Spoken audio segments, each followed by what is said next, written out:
Man, this game is going by so fast. I can't believe I'm where I'm at already and haven't broken down more than I have. But with OU running these long possession-eating drives, there's just fewer plays. I mean, it just is what it is. Now, I love the game plan. I'm not trying to say anything about that. This is exactly what you and I have talked about for weeks, is being able to do this. And I realized some of it was Oklahoma's offensive line played better than we've seen. Some of it was Oklahoma took care of the ball better than we've seen. So a lot of it is down to execution. But this was the execution of a game plan that, to me, was the best way for them to win this game.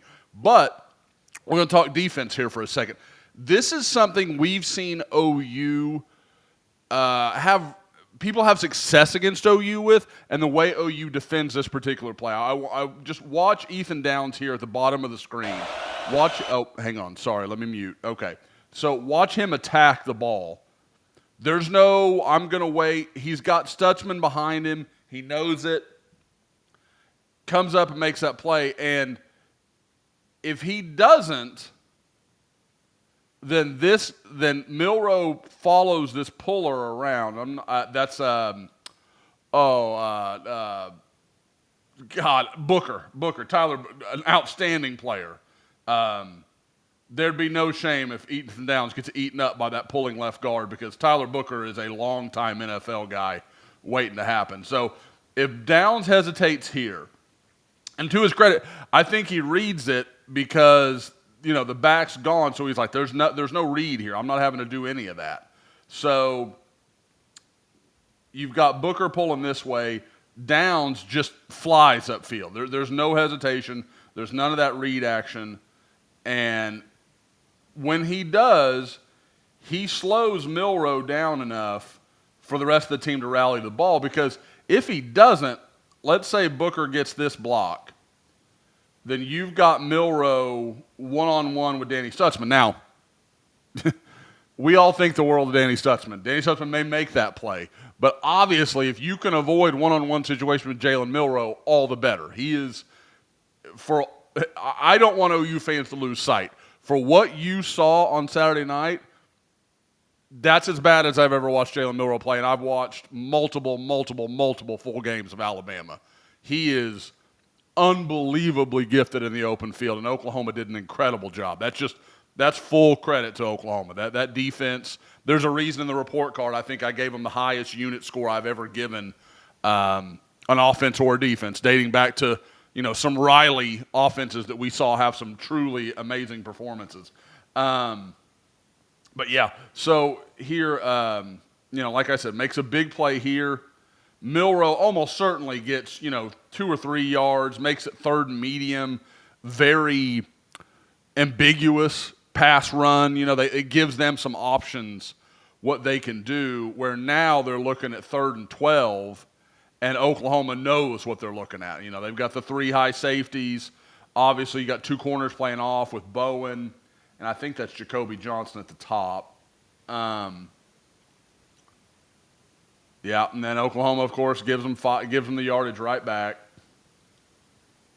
Eli Bowen on Ryan Williams, man, you can't say enough what a job he did on the night, man. That dude, those are two freshmen that are going to be talked about for a while, and I'm not trying. I think Ryan Williams is an absolute mutant. I'm not trying to say Eli's going to be that exact same level of guy, but these are 2 really good freshmen playing against each other, and I think Bowen did as good a job with Ryan Williams as I've seen anybody do all year, which says a lot for him. We're just kind of watching here. This isn't a play that I had singled out, but I felt like that Ethan one. Look at Ethan Downs here, just because I happen to watch. Look at him just run over Pritchett. Broom just runs him right back into Jalen Milroe. That's beautiful. Nice little twist here with Woolard and Jaden Jackson. You're going to watch Woolard attack that guard. It should spring Jackson free. Bama does a pretty nice job covering that up. But it's really from his front side where you can tell Milroe feels that pressure. And should have had a completion there. I mean, that's not bad from Jalen Milroe. He didn't get a lot of help from his receivers other than Ryan Williams on the night. But even if he makes that catch, I mean, there's a chance he doesn't get the first down, but, maybe Alabama goes for it on 4th and 1. So, again, really nice set of downs there for Ethan Downs. That's pretty impressive all the way around. Let's see if there's anything in coverage here that sticks out. You got Lewis Carter, Danny. I mean, Oklahoma just their game prep and knowing what they were looking at, their guys all night long just knew where they needed to be. They showed good feel. Some of the, we've talked a lot through the, last couple of years about some of their zone drops in the middle and stuff.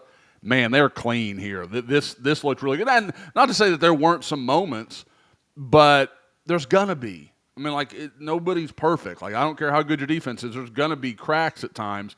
But Oklahoma did a good enough job either getting pressure in Milroe's face or at least forcing him to move around a little bit where he maybe didn't see some of the stuff. But, again, I thought it was much better in general from Oklahoma.